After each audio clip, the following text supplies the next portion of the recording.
Hey Google, good morning. Hello, David W. It's a great day to be alive. What's it about?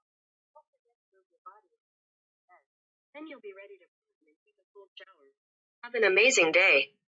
Have a wonderful day.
Hey everybody, it's David W. Stock here.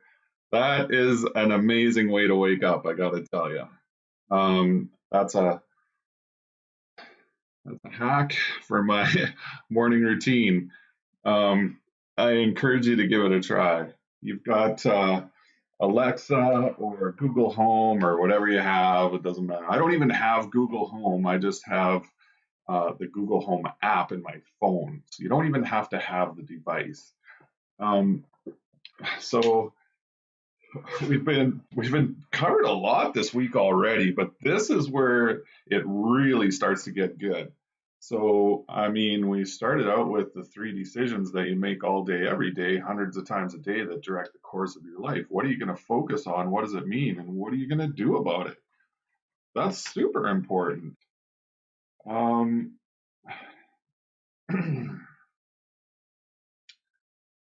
On Monday, we talked about how I got stuck and how I got unstuck. Um, Yesterday, I talked about a few different things. I talked about the morning routine and I talked about evaluating my life with the wheel of life. So those are all super important things, and it's all just been part of my journey. This isn't some kind of weird program that I dreamed up. I mean, I actually did all this. Like, this is actually step by step by step what happened to me, what I did. I didn't make this up for somebody else. I made it up for me. So I hope it works for you. I hope you get some value out of it. It's been, I gotta tell you, I'm a completely different human being than I was 2.5 months ago. So I'm not even through my first 90-day transformation. And it is my intention to do this for the rest of my life. 90-day transformation 4 times a year. What a what a way to live. Um, but I want to ask you something because I know what the answer is for me. But when was the last time you looked at your written goals? When was the last time you looked at your written goals? We have a quarter of 2020 left. So I'm just wondering because I know that before I started doing this, my written goals would stay unattended for 11 to 11 and a half months out of the year. So I would write out my goals for the year, and then that would be it. There have been times in my life where I had 5-year goals. Those also went largely unattended. Didn't go back to them very often at all. Wrote them down, put them away. Wrote them down, put them away. Wrote them down, put them away. You know, every almost everything that I know about goal setting is all wrong. Because there aren't very many goal setting programs that encourage you to take your goals out and look at them on a regular basis. So they're starting to now a little bit. Um, what's even the epiphany that I had? I mean, that was like a no-brainer. I knew that had to change. I knew I had to design a system that would get me to take those goals out on a regular basis. I had to design the system because I couldn't find a system in existence that was going to work for me. That's the kind of guy I am. I I I redesign stuff. so um, so I redesigned it so that I would take it out more often. But as I was doing that, I had kind of an epiphany, and it goes something like this. I was thinking about what my goals might be, what kind of goals I might have for my business, for my career, what kind of goals I might have for my physical health, what kind of goals I might have for my relationship, what kind of financial goals I might have. And as I thought about these goals, I remembered the first thing that came to mind immediately was SMART goals. You got to make SMART goals. You got to make SMART goals: specific, measurable, achievable, or attainable, if you prefer that word, relevant, and time sensitive. None of those things about SMART goals are unimportant, but what's missing? There's something missing from that. And I thought and I thought and I thought, because I can't just go back. I knew about SMART goals before and I still put them away for a year. They just weren't that interesting to me. And why weren't they that interesting to me? So I thought about the greatest achievements that I have had in my life, because there must be something that's missing from my process here. What's missing? Even when I was in that mastermind and I was more productive in the mastermind than I was at other times in my life, something was missing. And in the mastermind, I learned how to come back to my goals on a regular basis. But when I got out of the mastermind, then I stopped going back to them on a regular basis. What if I had something that made me go back to them on a regular basis anyway? So that was one question. But the other question was, what's missing? Something's missing from this whole thing. And I'm going to talk about at the end about what I did get from the mastermind that was so important. That was so important. So important that I was willing to pay for it. But what was missing? What was missing in my goal setting and achievement process? And I thought and I thought and I thought and I thought back to when I had been successful, when I had achieved something. And so that was what I wanted to get at, right? Because what made me achieve it? Or what was so great about that achievement in the first place? Like what made that achievement different, better? Well, that's on that arm. It's a sunny day out there and there's a little crack of sunshine coming in the room here. I gotta get outside. Oh my gosh, I miss the sun. Um, Not that I don't see the sun, I just miss it this morning. I did catch the sunrise this morning, and my buddy Chad sent me another picture of the sunset, a sunrise. What a great guy. So what was missing from my goal setting? What was so great about those achievements? And I remembered some of the greatest things that I've achieved in my life. The first time I bought a new vehicle, I remember that. The first time I bought a new house, I remembered that. The first time I ran a half marathon, I remembered that. I remembered a relay race that my team and I did in the mountains. I organized the team. I'd never done anything like that before. I put the team together. 3 people out of 5 dropped out. I replaced them. I found the replacements. Um, we got there. We raced. We completed. And one of the greatest achievements of my life. Why was it so great? What's so great about running 19 and some kilometers in the mountains and then giving a coin to the next teammate who's going to run? What's so great about all 5 of us finishing our particular leg of that journey? 5 parts to the journey, 20, well, 24 hours time limit, but we did it in less than that. But what was so great about that? I remember the pain and the suffering. I remember the pain and the suffering of the training. I remember the pain and the suffering of the race itself. I remember the obstacles that I had to get over just to get us into the race. I remember the obstacles that I had to get over to to put my body in a position where it was capable of covering that much ground in a single day. I remember it was 28 degrees that day. It was warm and humid in the mountains. And I remember it being more terrain than I had anticipated. And I remember the big hill that I had to climb. What was so great about it? And I remembered crossing the finish line. I remembered my family being there, my kids, and I remembered how it felt.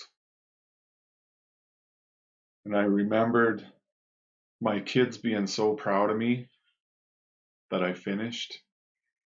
And I remembered what a great moment that was. What an amazing moment that was.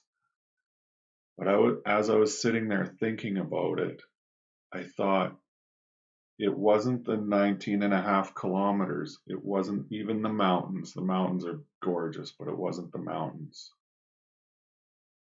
It was who I was in that moment. In that moment, when I crossed the finish line, I was so proud. I was so proud. My kids were proud of me.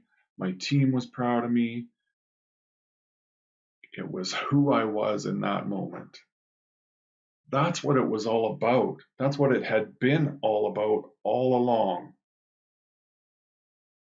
And then I thought about the time I bought my first house, and I remember at one point saying, I mean, I had goals around what kind of a house I wanted, but more importantly, I actually remember saying this: I'm going to be a homeowner. That statement, I'm going to be a homeowner, when your goal is to own a house, your goal isn't to own a house. Your goal is to become a homeowner. It's who you become. It's who you become that matters. If your goal is to make $1 million, your goal isn't to make $1 million. Your goal is to become someone who can make $1 million. It's who you become. And that was missing from my goal setting system. Any system that I ever tried before, not one of them ever had who do you want to become. Not one of them. So now when I set my goals, I do both. I still put that I want to buy a house, but I put why I want to buy a house is because of who I want to become. So I start my goal setting process with this vision. This is what happened after I finished the evaluation. After I finished doing the wheel of life, I looked at my wheel and I said to myself, what would have to happen for me to score? So I just wrote down numbers, right? I just wrote down numbers. Like I did it just like I told you guys to do it. I took 5 seconds and I wrote down numbers and I was like, these numbers are terrible for scores out of 10. But what would have to happen for me to score a 10? I was looking at my wheel of life and I was thinking, it sure is tiny inside that big wheel. That big wheel, and it's lumpy too. Not everything's, uh, things are really out of balance there. There's a couple places where it's really dented in there. But what would have to happen for everything to be a 10? What would have to happen for everything to be a 10 in my life? Isn't that the definition of true fulfillment? Areas of your life are a 10 out of 10. So what would have to happen for me to score a 10? And I looked at the weakest areas of my life and I said, what would have to happen for me to score a 10 out of 10 in that area? And I looked at the stronger areas of my life too. And I said, what would have to happen for me to score a 10 out of 10? So I wrote it down.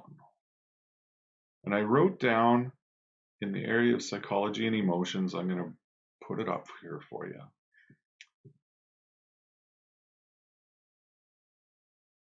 This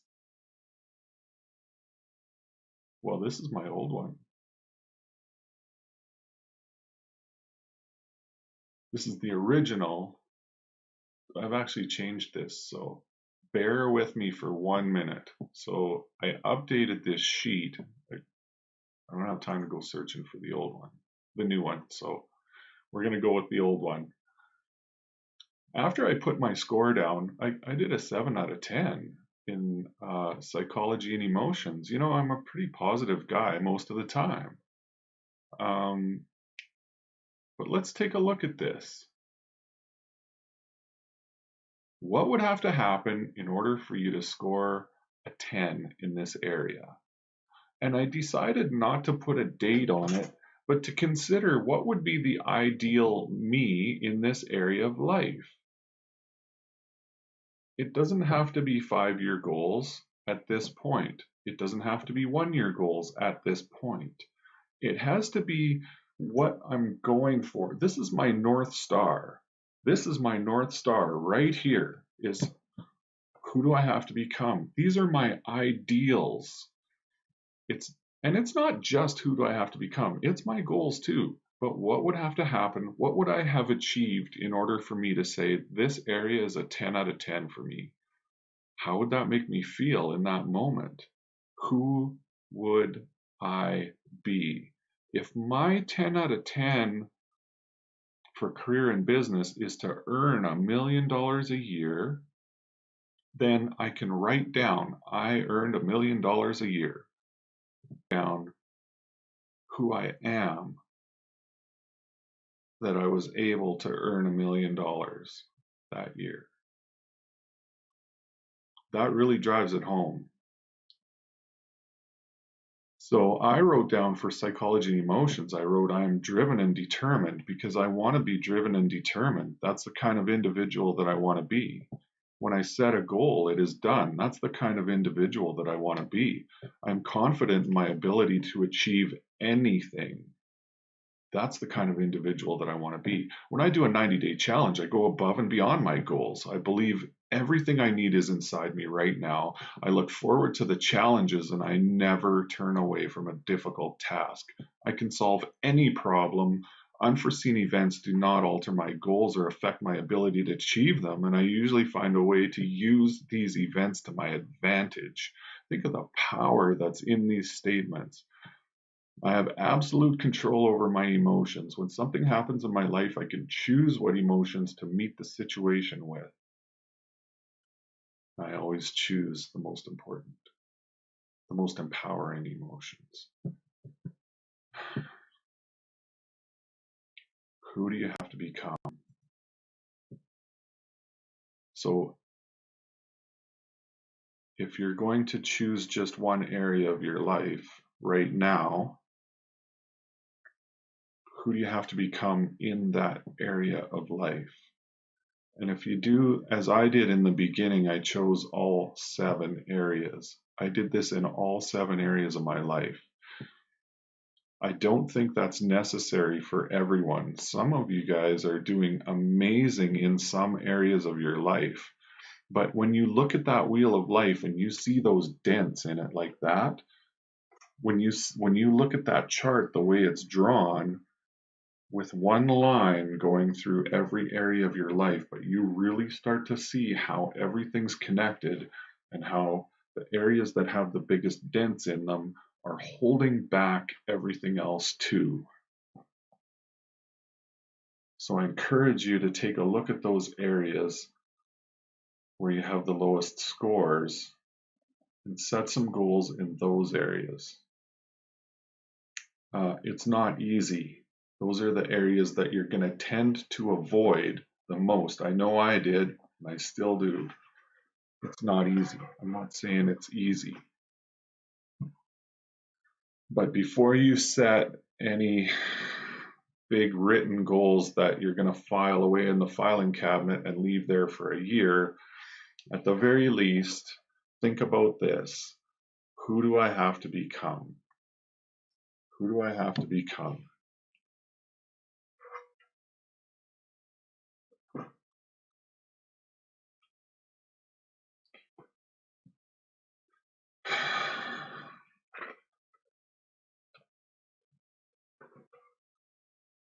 I'm going to wrap it up with that.